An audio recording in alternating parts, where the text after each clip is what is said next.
He entered my life quietly, like a soft breeze that seems harmless at first but carries unseen storms.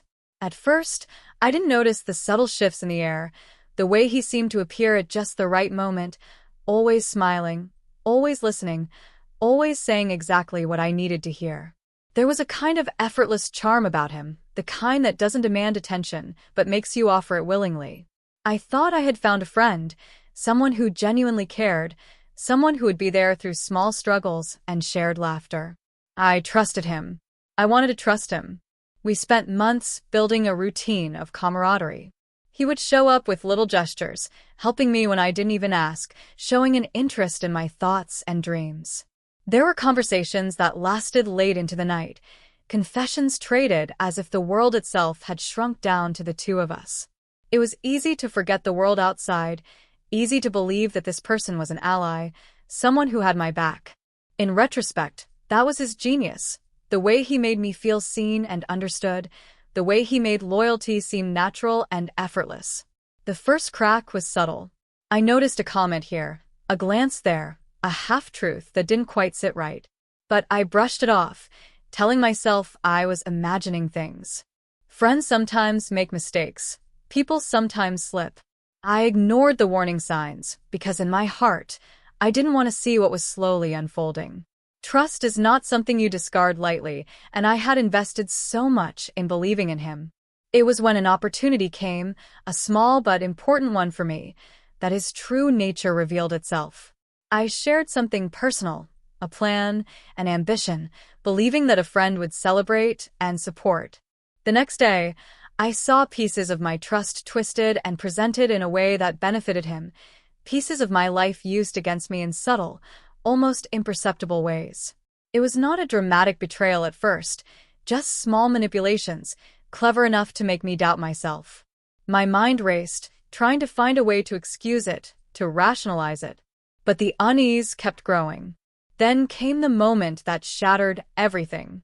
I discovered that behind the warmth, behind the laughter and the late-night talks, he had been plotting to take advantage of me, to claim what I had worked for, to turn my vulnerabilities into his gain. It was precise, deliberate, and cold. The realization struck with the force of a betrayal I hadn't thought possible. Every smile, every gesture, every word I had cherished was suddenly a weapon wielded against me. I confronted him, not with anger, but with a quiet clarity that comes from finally seeing someone for who they truly are. His reaction was almost laughable, surprise, denial, then the practiced charm, trying to twist the story, trying to make it seem as if I had misunderstood. But I had learned enough, seen enough, to know the truth. The friend I had believed in had never existed. What I had known as friendship had been a mask, a performance designed to exploit me. In the weeks that followed, I felt a strange mix of grief and relief. The grief was for the loss, for the betrayal, for the innocence of trust that had been so carelessly shattered. The relief was in the clarity, in knowing exactly who he was and being able to walk away from the illusion. I learned something painful. Some people are not what they seem, and sometimes the greatest danger comes not from strangers, but from those who are the face of friendship. Life slowly returned to its rhythm. I rebuilt the walls I had lowered, more cautious, but not embittered. And though the sting of betrayal lingered, it taught me to value authenticity, to see the difference between those who truly care and those who pretend. I never sought revenge, because he had already revealed the measure of his own character. The lesson was mine to keep. Trust is precious, and betrayal, once experienced, sharpens the vision to see the true colors behind the masks. In the end, I realized that some cheats are classics because they perfect the art of deception. They know how to gain your confidence, how to masquerade as an ally, how to strike when you least expect it.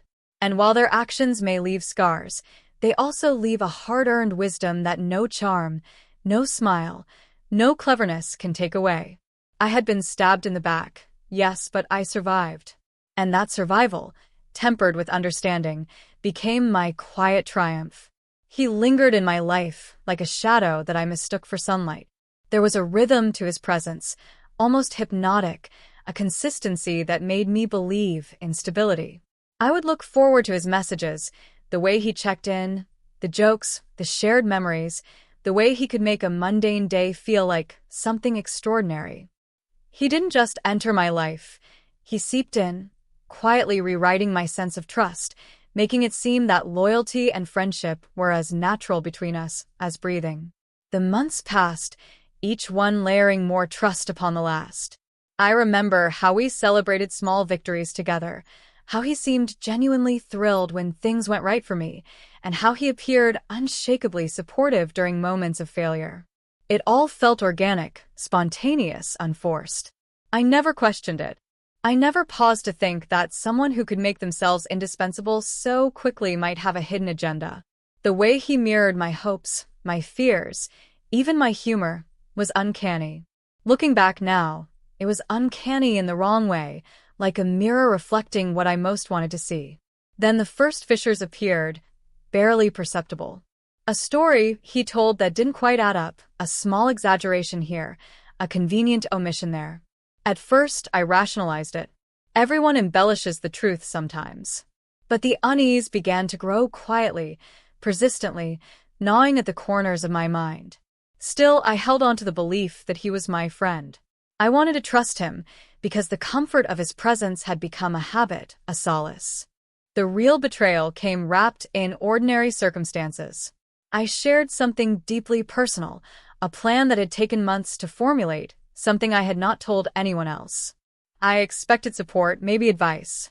What I didn't expect was to see that same plan twisted, subtly, appearing as if it were his idea, his advantage, while I was left wondering if I had been naive. It was calculated, precise, and cruel in its subtlety. The knife wasn't literal. It was sharper than any blade. It was the betrayal of intent, the realization that everything he had offered was performative, a show put on for his own gain. I confronted him cautiously, my words measured, my voice steady despite the storm inside me. He smiled at me then, that same practiced smile that once made me feel safe.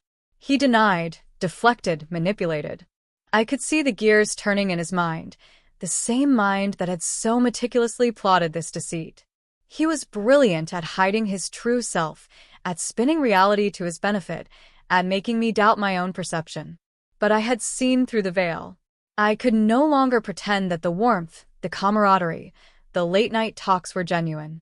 They were tools, instruments of control and advantage. For days afterward, I wrestled with disbelief, anger, and sorrow. It was disorienting to recognize that the person I had welcomed into my life with open arms had never cared at all. It was one thing to be betrayed by a stranger, and entirely another to be betrayed by someone who had claimed to be your ally, someone you had trusted with your thoughts, your dreams, your vulnerabilities. It felt as if the ground had shifted beneath me, leaving me suspended in a void where certainty had once been. Yet slowly, clarity emerged from the chaos. I began to understand the mechanics of his deceit, the way he chose moments, the way he presented himself, the way he carefully orchestrated his actions to gain my trust and leverage it later. I realized that my grief was not only for what he had taken, but also for what I had given willingly, my faith, my openness, my belief in the goodness of another person. And yet, even as the betrayal burned, I felt a strange liberation in seeing him for who he truly was.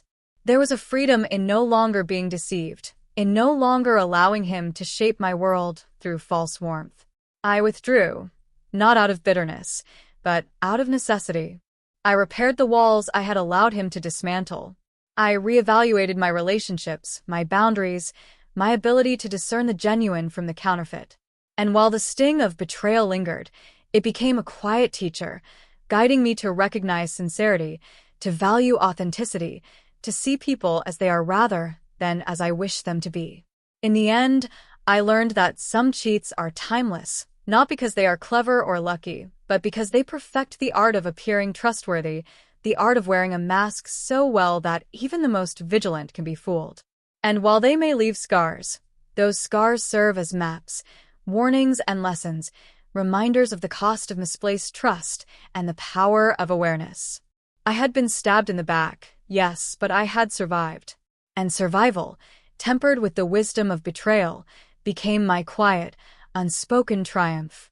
Even now, I can recall his face, the ease of his smile, the convincing sincerity of his gestures. And I can smile too, not at him, but at myself for having learned, for having endured, for having emerged wiser. Betrayal had been cruel, but it had also been enlightening. It had stripped away illusions and left me with the sharp, unshakable knowledge that trust is precious, that friendship must be earned, and that some masks, no matter how convincing, will always be transparent to the careful eye. He didn't just enter my life, he insinuated himself into it, seating himself in every corner of my world until I hardly knew where I ended and he began. At first, it was subtle, the perfectly timed texts, the knowing jokes, the way he remembered the smallest details I had casually mentioned. It made me feel seen, and in a world where attention is fleeting, that alone felt like treasure. I didn't question it. I didn't imagine that someone could be so carefully, meticulously invested in appearing trustworthy while harboring something darker. Weeks turned into months. We laughed in ways that made the world fade away, shared stories I had never told another soul, dreamed aloud as if nothing could touch us. He was there in my highs and my lows, or so it seemed. Every gesture, every word, every touch of empathy was perfectly calculated to make me lower my defenses. I had convinced myself that this was genuine friendship, that I had discovered someone rare. Then came the small lies. At first, they were almost imperceptible, a contradictory detail here, a half-truth there. I questioned myself, was I imagining it, or was something off? But the seeds of doubt grew faster than I could suppress them. I began noticing patterns. He always positioned himself where he could gain, where he could benefit from my efforts, my vulnerabilities. The unease was subtle, like a shadow across a sunlit room, but I still ignored it. I wanted to believe in him. I wanted to believe in the friend I had created in my mind. The first blow came unexpectedly, in the guise of advice. I had confided in him about an opportunity one had been working toward for months. I thought he would celebrate, perhaps offer guidance. Instead, I discovered my own ideas subtly twisted, shared with others as if they were his, and suddenly I was faced with whispers and suggestions I had never made. The betrayal was quiet, invisible to anyone who hadn't known the truth, but I did. The realization was a punch to the gut, the kind that takes your breath away, leaving you both stunned and furious. I confronted him, my voice steady, even though my hands trembled. His reaction was the performance I should have expected. Charm, denial, plausible explanations, a subtle attempt to turn the tables. He smiled, and for a moment, I almost wondered if I had been wrong. Almost. But then the pieces fit together. Every gesture, every word, every seemingly innocent act had been designed to manipulate, to exploit, to control. The warmth, the empathy, the camaraderie, it had all been a mask, a costume carefully stitched to hide his true self. For days, I wrestled with disbelief and heartbreak. I replayed every memory, every conversation, searching for signs I had missed. Anger surged like fire through me, but it was tempered by an icy clarity. I saw the pattern now. I understood that his charm, his calculated gestures, his feigned loyalty, had been his strategy all along. The friend I had trusted, the person I had welcomed into my life with open arms, had never existed. What I had cherished had been a lie, and I had been its willing audience. I began to rebuild, piece by piece. I withdrew from his orbit, cutting the invisible threads that had entwined us. I fortified my trust carefully, learning to distinguish between those who truly cared and those who pretended. The lessons were brutal, yet invaluable. I realized that betrayal by someone who masquerades as a friend is one of life's harshest teachers because it forces you to examine your own perceptions, your own vulnerabilities, and your own willingness to believe. But the story didn't end with retreat and silence. His actions left ripples, subtle consequences that touched my life in unexpected ways. I observed, quietly and patiently, as his manipulations began to unravel. The same cunning that had allowed him to deceive me began to falter when the stakes were no longer in his favor. I saw him exposed, small lies unraveling into larger truths, his carefully constructed image cracking under the weight of reality. I didn't celebrate his downfall because vindictiveness is a hollow victory. I observed it with quiet satisfaction, knowing that the universe had its own way of balancing the scales. The betrayal had been sharp, but it had also been revealing. It had shown me who I could trust, who I could not, and most importantly, who I was capable of being. Stronger, wiser, and unafraid to guard my heart without shutting it completely. Even now, when I think of him, there's no anger, only a deep understanding of human nature and the lessons betrayal leaves behind. Some cheats are timeless because they perfect the art of pretending, hiding poison beneath honeyed words. But those who survive, who endure, who learn, carry a kind of quiet power that no deception can take away. I had been stabbed in the back, yes, but the scars became my map, guiding me to true connection, genuine loyalty, and a wisdom forged in fire. Life went on. Friends who were authentic became brighter in contrast. Opportunities that once seemed precarious became arenas